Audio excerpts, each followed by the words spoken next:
بسم الله الرحمن الرحيم، والصلاة والسلام على أطيب خلق المرسلين سيدنا محمد وعلى آله وصحبه وسلم تسليما كثيرا. تحيات طيبة بعد.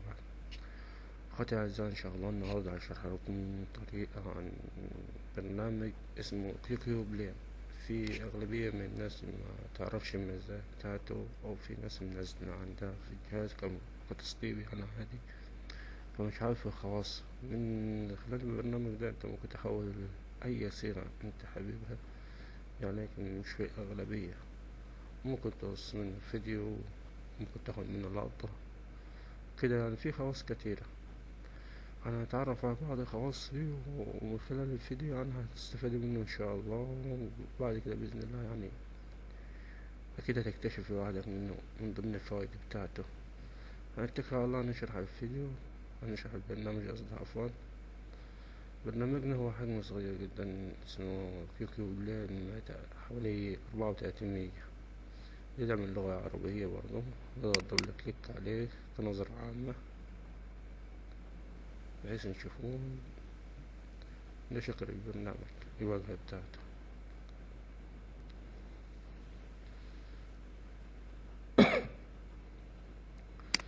تمام. دي الواجهة بتاعته. انت ممكن من ضمن الخواص بتاعته انك انت بالماوس كده او بالسهم بتعلي بتزود الحجم اللي انت شايفه ده ممكن توصل 1000 يعني، يعتبر 10 أضعاف. تمام. وهنا بتكون قائمة ايه، مجموعة الفيديوهات اللي انت بتشغلها او الصوت او اي حاجة. لكن مبدئيا أنا ببرئ نفسي من أي إنسان بيستعمله فيما لا يرضي الله. تمام. هنا تلاقي على رمز المفتاح، تضغط عليه، القائمة بتاعته. هنا تقطيع، جف، ضغطات، ربط وتحويل وضغط ودمج، قائمة من ضمن الخواص بتاعته يعني. فاحنا أول حاجة هنعملها إن شاء الله هنوريكم اللينك أو الرابط بتاع البرنامج بحيث تحمله، يكون موجود عندك إن شاء الله على الجهاز بشكل طبيعي. انتظر لحد ما يحمل يتصفح. تمام كده. الرابط بتاع الصفحة اللي هو زي كده، هو في الآخر من تحت خالص كده تلاقي كلمة ستارت داونلود، تضغط عليها يتحمل معاك. بما إن البرنامج عندي أنا متحمل متسطف فمش محتاج أحمله يعني. تسطيبته عادية، بتكون نكس نكس كده خلاص يعني، مش قصة هي. تمام. فبنرجع مرجوعنا مثلا ايه الخواص الموجودة في البرنامج.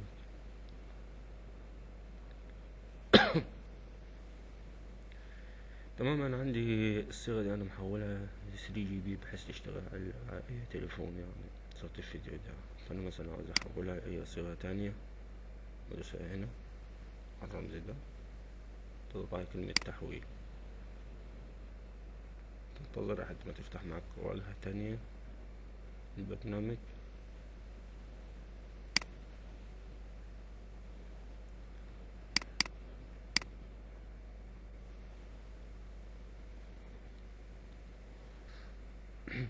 الواجهة بتكون زي كده قدامك، فيها الملف اللي انت عاوز تحول صيغته. مش مشترط يعني انك انت تشغل الفيديو عشان تلاقي هنا، ممكن تسحب اي فيديو وتسيبه هنا عادي. تمام. بتدخل هنا على كلمة اعدادات بحيث تختار الصيغة اللي انت عايز تحول ليها، سواء 3 GB او MP3. تمام. بتلاقي هنا الصيغة قدامك في السهم ده، قدام كلمة تنسيق، تضغط عليها.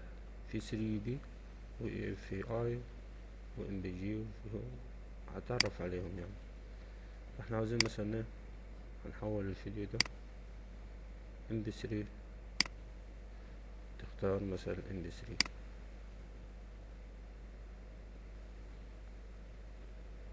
تمام. تضغط موافق، تسيب كل حاجة زي ما هي، تضغط على كلمة موافق.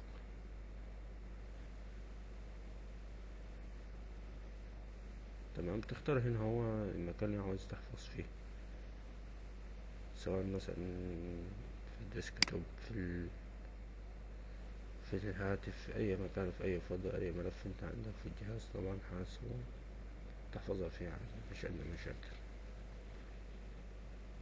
تظهر لك وضع زي كده. اختار المكان. احنا اخترنا مثلا ايه، اخترنا مثلا الديسكتوب. تمام. انت ممكن تفتح الملف من الكمبيوتر، تختار الملف اللي انت عايزه. انا هختار مثلا ديسكتوب بحيث او سطح المكتب، بحيث تكون يعني قريبة من. هتضغط على كلمة اوكي هنا، موافق.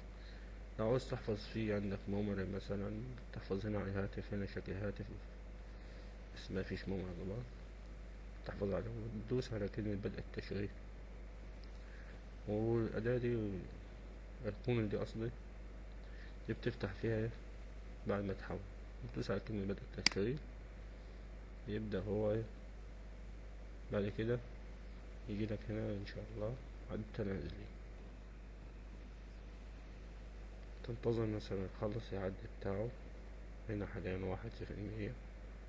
انا هعمل ايقاف مؤقت لحد ما يتم التحويل. تمام كده. انتهى التحويل، وصلت 100%. وهنا هو ادي الفيديو اللي احنا حولنا الصيغة بتاعته. ننزل بدي اهي،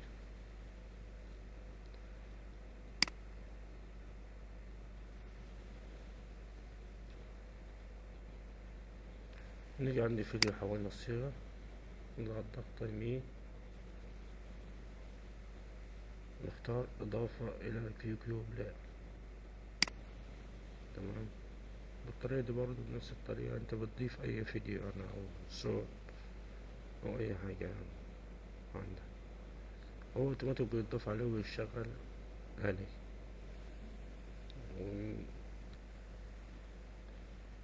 ادي الفيديو MP3. تمام. يعني مثلا احنا ضغطنا على السهم ده وضغطت هنا، هتشتغل معاك نفس الطريقة برضه. ممكن تسحب فيديو زي كده، تسحبه وتسيبه هنا نفس قصة تشغيل قائم يعني. تمام. احنا هنجيبه الصوت نشغله.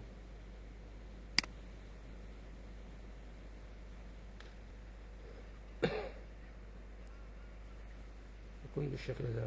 ممكن تتحول على الهاتف، على الفلاش، على الميموري، عادي مفيش أدنى مشاكل. تمام. نرجع للفيديو كنا بنشرح عليه.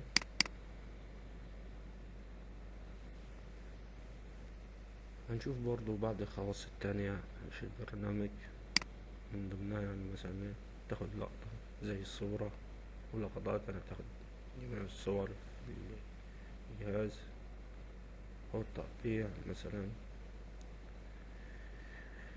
الجيف دي أنا ما جربتهاش، بس أنا ما أعتقد يعني بتكون زي صورة متحركة. تمام. بتعمل دمج وبتعمل له ضغط وتحويل، وتعمل له تحويل بكل حاجة يعني. بتكون في ميزات يعني عديدة تكتشفها. يعني مثلا دمج، انت بتحب تدمج، بتدوس على كلمة دمج انك انت تضيف فيديو تاني. يعني مثلا هما عندنا احنا مقطعين فيديو زي كده على جزئين، او فرح او مناسبة، بتجيبهم زي كده بتسحبهم في الدمج ويكونوا فيديو واحد، قصة واحد. بس انت تحدد طبعا ايه ان هو انهي فيهم يكون الاول، يعني مش انا هحدد لك، انت ادرى يعني بالمقاطع اللي عندك. ممكن مقطع ديني ومقطع مناسبات زي كده، عندك الجزء الأول الجزء التاني، أنت بتحدد طبعا. من فوق بيكون الجزء الأول ومن تحت بيكون الجزء التاني. تمام.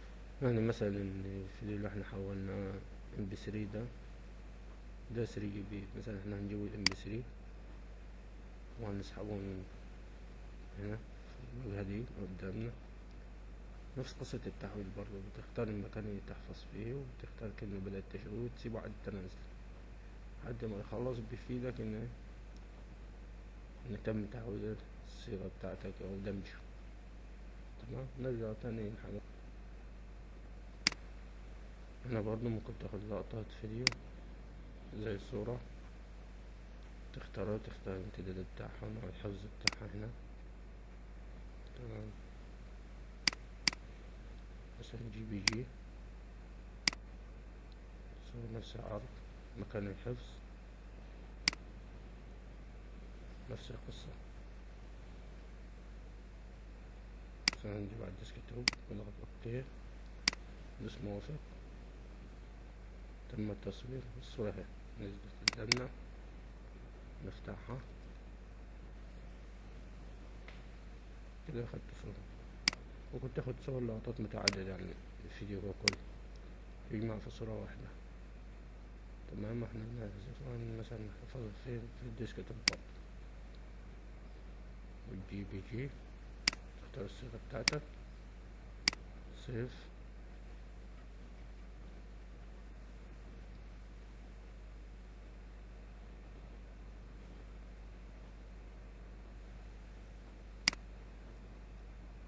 عند الصورة اهي كده. هو صور لي جميع الصور اللي كانت في الفيديو، كان مشهد صوري يعني، اخد اكتر من لقطة. تمام. برضو نفس القصة يعني، عندنا برضك ايه تاني، قائمة ما تعملتش معاه مش مشكلة. تمام. وفي برضه يعني هتكتشف فيه خواص كتير أول ما تتعامل مع البرنامج، بس هو اللي يخصنا أنا أهم حاجة تحويل الصيغ مش أكتر يعني. كده يعتبر يعني هو نعم البرنامج نفسه فيه خواص كتيرة أكتر من احنا ذكرناها هتكتشفها، لكن عشان ما أطولش عليكم احنا هنكتفي بهذا القدر. إن شاء الله هشرح لكم برنامج عن قريب يكون أفضل منه برضه في خاصية تقطيع وتصوير وتشغيل الفيديو برضه زي كده. وفي أي استفسار أو أي حاجة طبعا على الفيسبوك، على صفحتنا، على الجروب الخاص بتاعنا في الفيسبوك باسم جروب الكمبيوتر الشخصي وبرامج مهمة. نحط الرابط بتاعه أسفل الفيديو مع رابط تحميل البرنامج على قناتنا. وفي أي حاجة أو أي استفسار احنا موجودين بإذن الله. ودي برضو حابب أذكركم دي الصفحة الدينية باسمها هي بناء مدرسة حبيب محمد صلى الله عليه وسلم على الفيسبوك. برضو حابب يكسب صحاب ديني مفيش أدنى مشاكل. مع خالص تحياتي أخوكم رمضان فتحي مصر السعود، والسلام عليكم ورحمة الله وبركاته.